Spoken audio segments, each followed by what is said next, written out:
네, 총선을 겨냥한 정치권의 움직임이 분주합니다. 복잡한 전국 분석해보도록 하겠습니다. 양승암 연세대 정치외교학과 교수 이동우 YTN 보도국 부국장과 함께하겠습니다. 어서 오십시오. 안녕하세요. 네, 안녕하십니까? 네. 자, 조금 전에 이제 새누리당 김무성 대표가 기자회견을 열었는데요. 먼저 전반적으로 어떻게 보셨습니까? 예, 우선 세 가지 문제를 지적했다고 보여지고요. 첫째는 국내외 위중한 상황. 두 번째는 새누리당이 이 공천 과정에서 개혁적으로 100% 상향식 공천제를 도입했다라는 사실하고, 네. 반대로 이제 야당 쪽은 오히려 구태적인 그런 공천 과정을 하고 있다라는 그렇게 했고요. 이런 위기 극복을 위해서 새누리당을 밀어주고, 그 다음에 4대 개혁, 그것을 추진하겠다 이런 건데, 네. 아마 가장 중요한 방점은 두 번째에 있다고 보여집니다. 말하자면 얼마 전에 새누리당이 결정한 100% 상향식 공천제, 이것이 지금 다소 문제가 되고 있거든요. 이런 네. 상황에서 그런 것이 아니다라는 그런 입장을 표명한 것으로 보여집니다. 네. 자, 말씀하신 것처럼 요즘 새누리당의 당내 분위기가 조금 복잡한데요. 자, 어제 안대희 전 대법관과 오세훈 전 시장이 출마 선언을 했는데 이와 관련해서 험지 출마다 아니다 여전히 논란이 되고 있습니다. 어떻게 보시나요? 그렇죠. 아무래도 이제 어제 그 두 분이 출마 선언을 했습니다만, 네. 그 지역에서 털을 닫고 지금까지 준비해왔던 그 종로 같은 경우는 이제 박진 전 의원, 그리고 마포 같은 경우는 강승규 전 의원이 아주 강력하게 반발을 했죠. 네. 특히 강승규 전 의원 같은 경우는 이게 지금까지 마포갑을 계속 여기를 갈고 닦아왔는데 도둑질하는 거 아니냐, 이런 네. 식으로까지 강력하게 반발을 했죠. 그리고 네. 박진 전 의원 같은 경우도 종로에서 지금까지 쭉 계속 활동을 해왔는데, 네. 오세훈 전 시장이라고 이제 거물급이 이제 그쪽으로 이제 출마하게 되면 본인 출마가 사실 쉽지 않아지는 그런 환경으로 바뀌기 때문에 네. 강력 반발할 수밖에 없는 거죠. 그러니까 네. 이런 부분에 있어서 이제 그 지역에 이제 가는 그런 어떤 일종의 어떻게 보면 험지 출마를 해서 가는 오세훈 전 시장이나 네. 안대희 안대희 전 대법관도 지도부에 대해서 불만이 있는 거고, 또 그 반대로 그 지역을 뺏길 위기에 처한 그 지역에서 이제 오랫동안 털을 닦아온 분들도 이제 강력 반발하는 이제 그런 상황에 처한 거죠. 네.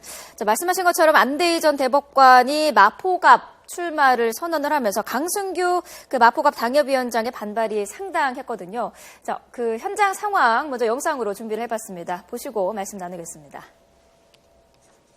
중학생 안대희에게 새로운 기회를 준 것은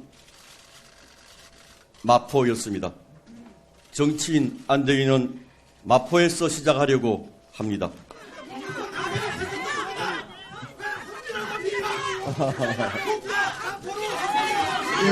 험지가 아닌 양지를 선택한 분화박이 되고 말았습니다.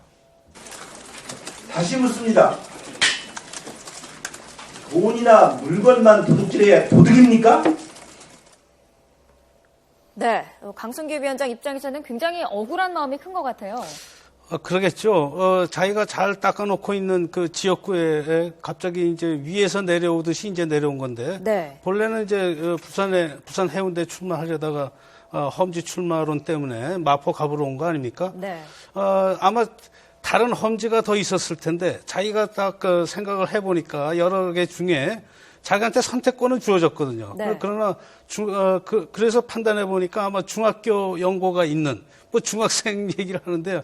저는 중학교 동창회가 얼마나 효과가 있는지는 모르겠습니다만, 네. 어쨌든 그곳이 그나마 이제 연고가 되니까 이제 그쪽으로 정한 것인데, 사실은 강승규 전 의원은 18대 국회의원을 했죠. 그리고 이번 19대에 노웅래 의원한테 이제 공천을 받지 못했습니다. 네. 그런 상황인데, 어쨌든 자기가 재기하려는 그런 상황에 새로 왔으니까요. 네. 반발이 있는데, 저는 저 정도 반발이 그렇게 심한 거냐? 아직은 아니다. 그전 같으면 이제 우리 그전에 동작을 재보선 선거 보면은 거기 야당의 경우에 서로 자기가 입후보를 또 합니다. 그러니까 무소속으로 입후보를 하고 네. 공천이 안 되도록 이런 상황까지 가면 이건 심각한 건데, 현재는 이제 상향식 공천제니까 경선을 해서 이길 수 있는 기회는 있습니다. 그러니까 열심히 해서 이겨야죠. 네. 안대희 전 대법관 같은 경우에는 이 마포갑 출마가 당의 뜻 아니겠습니까? 여기에 대해서는 어떻게 판단할 수 있을까요? 이제 그건 당의 뜻이라기보다는요. 네. 여러 개 한 4-5개, 여기뿐만 아니라 이제 광진갑을이라든지 뭐 다른 뭐 중랑이라든지 이런 여러 개 지역을 놓고 선택을 하게끔 했습니다. 그래서 네. 안대희 전 대법관이 아까 말씀하셨듯이 이제 그 서강대 후문에 있는 숙문중학교를 나왔거든요. 네. 그래서 숙문중학교가 이제 마포갑이니까 이제 거기에 그나마 이제 연고가 있다 그래서 이제 마포갑을 선택한 거고 그 여러 개 아마 선거구 중에 시뮬레이션을 해봤겠죠. 그 중에 네. 가장 그래도 표심이 그 새누리당에 유리하고 구도상으로 봤을 때 뭐 할만하다 이런 판단을 했겠죠. 마포갑을. 그랬고 또 오세훈 전 시장 같은 경우도 종로에서 각종 여론조사를 해보면은 네. 본인이 지금 현재 정세균 그 의원한테 좀 앞서는 여론조사 결과가 좀 나오거든요. 근데 네. 그에 비해서 박진 전 의원 같은 경우 이제 뒤지는 여론조사 더 많고 그러다 보니까 본인이 더 경쟁력이 있다. 이런 이제 논리를 통해서 이제 종로에 출마를 하고 또 종로라는 데가 또 굉장히 또 상징성 있는 데 아니겠습니까? 네. 뭐 대권 꿈을 가지고 있는 사람들은 주로 종로에서 다 국회의원을 했죠. 뭐 이명박 전 대통령도 그랬고요. 그 네. 노무현 전 대통령도 그렇고. 그러니까 종로에서 한번 제대로 한번 승부를 봐서 대권 후보로서 확실하게 자리매김하겠다. 뭐 그런 그 꿈을 가지고 이제 어제 그 종로 출마를 선언한 거겠죠. 네. 오세훈 전 시장의 종로 출마 선언 당시에도 어제 조금 시끄러웠는데요. 당시 화면 먼저 보도록 하겠습니다. 쉬운 지역에는 가지 않겠다. 그리고 상징적인 곳에서 출마하겠다 하는 원칙을 천명한 바가 있었습니다. 이 세 가지 원칙에 부합하는 곳이 바로 종로입니다. 서울 시민들의 기대와 당의 요청을 헌신짝처럼 저버리는 후보에게 한국 정치의 요람이며 정치 1번지인 종로를 맡길 수 없습니다. 네. 자, 오 전 시장은 종로가 험지다라는 입장인데 이 험지라는 곳의 개념을 어떻게 잡을 수 있을까요? 예, 기본적으로 이제 현재 반대 정당이 당선된 그런 지역을 일단 험지로 할 수는 있는데요. 네. 보다 더 험지는 이제 야당세가 강한, 그러니까 여당 입장에서 봤을 때 야당세가 강한 그런 지역이겠고요. 네. 아마 다른 지역, 특히 오세훈 그 전 시장의 경우는 보다 더 강한 그런 지역이 있습니다. 그러니까 야당의 강자들이 있는데 네. 김한길 의원 지역구라든지 뭐 박영선 의원 지역구라든지 이런 데가 이제 진짜 험지고 경우에 따라서는 사지가 되겠죠. 본인의 정치 생명이 사느냐 죽느냐는 결단인데 네. 저는 만일의 경우 이제 큰 정치를 하겠다. 그러면 정말로 모두가 다 이렇게 동의할 수 있는 이런 험지를 한번 택해서 한번 결전을 한번 벌여보는 것도 괜찮지 않나 이런 생각이 되는데 네. 그것도 역시 그도 안전하게 가야 되겠죠. 당선 가능성이 좀 더 있는 데를 선택하는 게 네. 정치하는 사람들이 당연히 자신의 그 기회를 위해서는 안정적으로 선택하지 않았나 그렇게 생각이 됩니다. 네. 자, 오 전 시장이 종로를 선택한 거에 대해서 결국 대선을 겨냥한 거다 이런 분석도 있던데요. 그렇죠. 아까 말씀드렸듯이 이제 오세훈 전 시장 같은 경우는 지금 이제 양 교수님 말씀하신 것처럼 다른 어떤 선거구 더 험지, 더 사지라고 할 만한데 예를 들어서 이제 험지와 사지 구분이 험지는 이제 그 지금 현재 여당 후보하고 현재 이제 야당 의원하고 그다음에 이제 여당 후보하고 10%포인트 이내 차이 났던 데를 험지라고 하고 네. 그 10% 이상 차이 났던데 그런 데는 이제 사지라고 부른다는 겁니다. 어쨌든 네. 정치권에서 부를 때. 그런데 그 사지에 가기는 이제 아무래도 이제 겁이 나는 거고 이제 험지에 출마하겠다 이런 이제 논리를 가지고 이제 종로를 선택한 건데 네. 뭐 아까 말씀드렸듯이 종로 같은 경우는 여론조사를 해보면 오세훈 그 전 시장이 이기는 여론조사가 여러 번 나왔거든요. 그러니까 네. 아무래도 본인이 나름대로 어떤 인지도도 있고 현재 전반적으로 봤을 때 여권 그 대선 주자 같은 데는 김무성 그 대표 다음으로 이제 2위를 달리고 있거든요. 네. 그 최근 여론조사에서는 박원순 그 서울시장보다도 더 높은 그 대권 후보로서의 여론 지지도가 나오는 뭐 그런 여론조사도 있습니다. 그러니까 네. 상당히 이제 어쨌든 그 무조건 당선되는 게 중요하고요. 뭐 네. 정치권에서는 그런 얘기도 있습니다. 그러니까 이 그 원숭이는 나무에서 떨어져도 원숭이지만 그 정치인은 국회의원은 원숭이에서 떨어지면 사람도 아니다. 아. 그런 얘기가 있습니다. 그러니까 이 그 떨어지는 거에 대한 그 강박관념이 굉장히 네. 큰 거거든요. 그러니까 네. 대권 후보가 만약에 서울 어떤 그 험지 내지는 사지 나와가지고 떨어졌다 그러면 사실상 대권은 포기해야 되는 거거든요. 네. 그러니까 그런 이제 좀 어려움이 좀 있는 겁니다. 네. 자, 이렇게 지금 새누리당의 험지 차출론이 힘을 받지 못하고 있는 모습을 계속해서 보이고 있는데 그 이유 가운데 가장 큰 것이 김무성 대표 본인 자체가 뭐 험지 출마에 대해서 고려하지 않고 있다라고 밝히면서 이게 명분이 없는 험지 차출이 아닌가 이런 얘기도 있습니다. 네, 근데 험지 차출로는 본래 친박 쪽에서 먼저 나왔죠.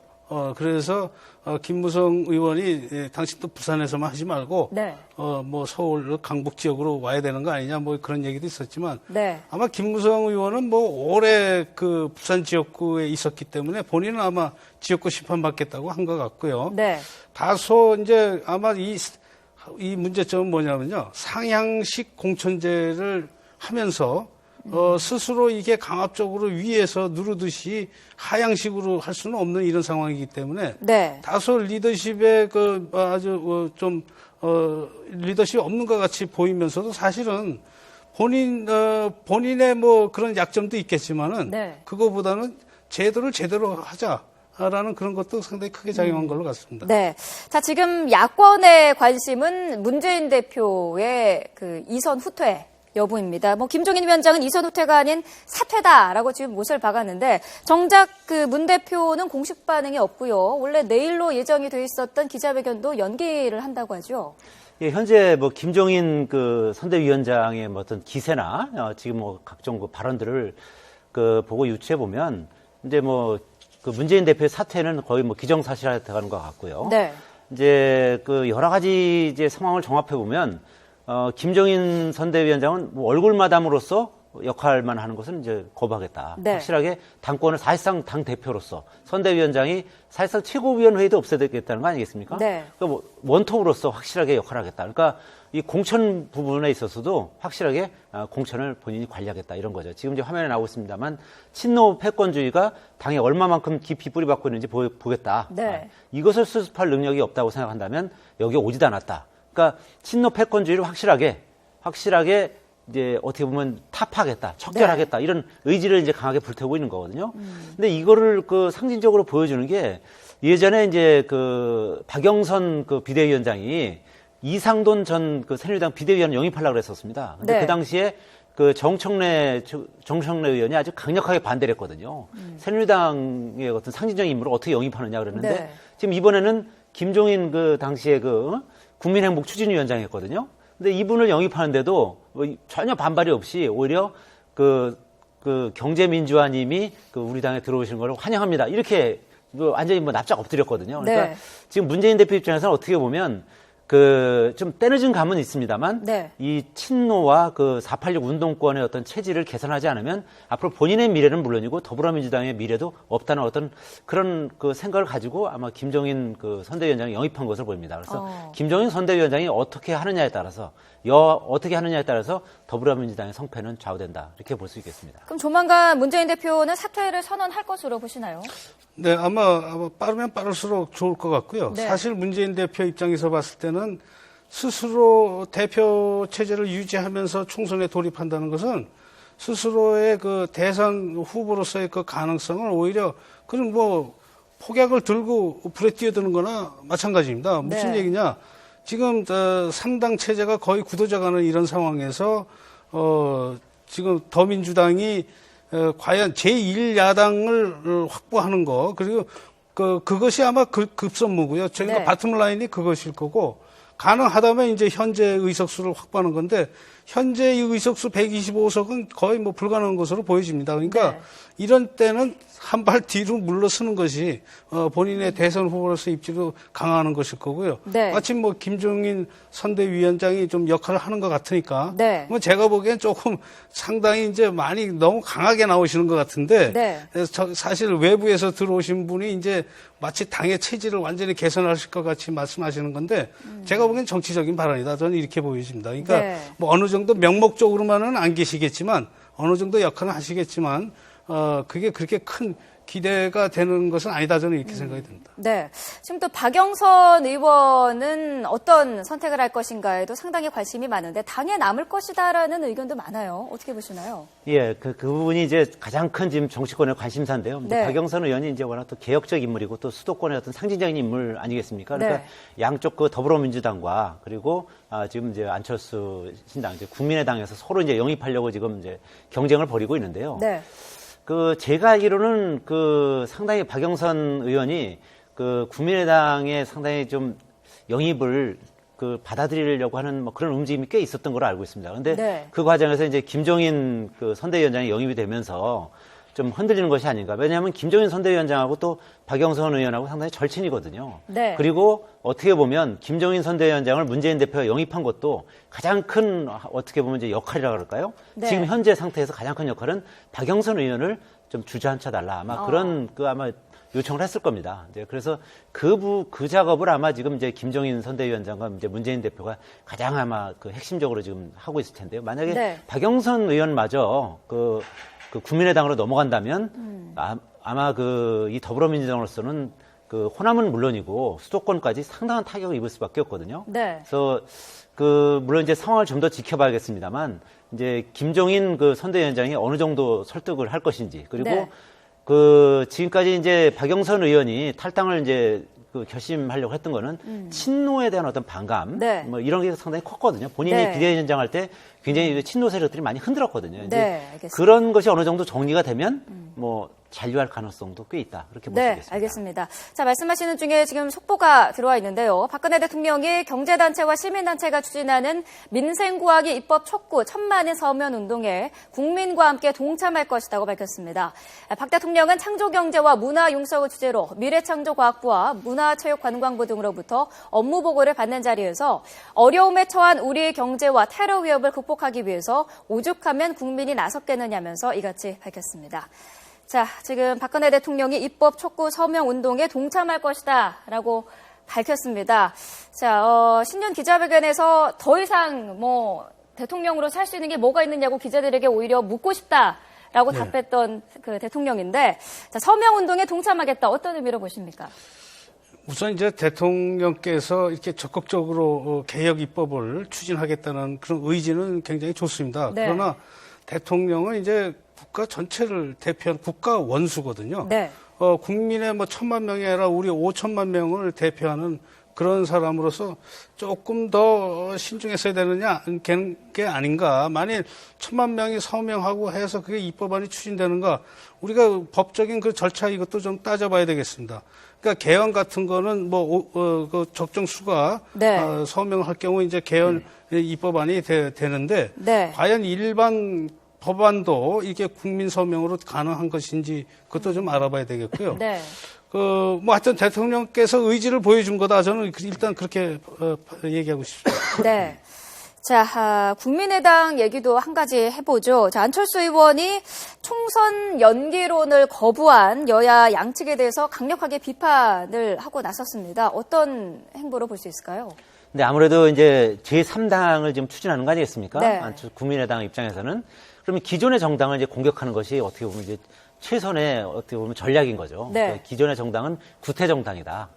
그러니까 어떻게 보면 이제 여야 협상을 제대로 하지 못해서 이런 민생 개혁 법안도 통과시키지 못하고 선거구 획정조차도 못하면서 지금 선거구가 완전히 이제 없어진 상태고 네. 이런 그 불법을 자행하는 현재의 어떤 그 여야 구도, 구태정당들을 심판해달라. 뭐 이런 그 어떤 일종의 어떤 전략적 차원에서 나온 그런 발언이라고 볼 수 있겠죠. 그러니까 네. 실제로 그 안철수 신당이 추구하는 것도 어떤 보수와 진보 그 중간지대 어떤 중도 개혁 세력을 이제 그쪽을 이제 타겟을 해서 지금 네. 이제 국민의당을 창당한 거 아니겠습니까? 네. 그러다 보니까 지금 이제 여야의 어떤 극한 대립에 대해서 염증을 느낀 그런 어떤 국민들에 대해서 호소하는 그런 전략이다 이렇게 볼 수 있겠습니다. 네, 알겠습니다. 자, 정치권 상황 자세히 분석해봤습니다. 양승함 연세대 정치외교학과 교수, 이동호 YTN 보도국 부국장과 함께했습니다. 두 분 말씀 감사합니다. 예.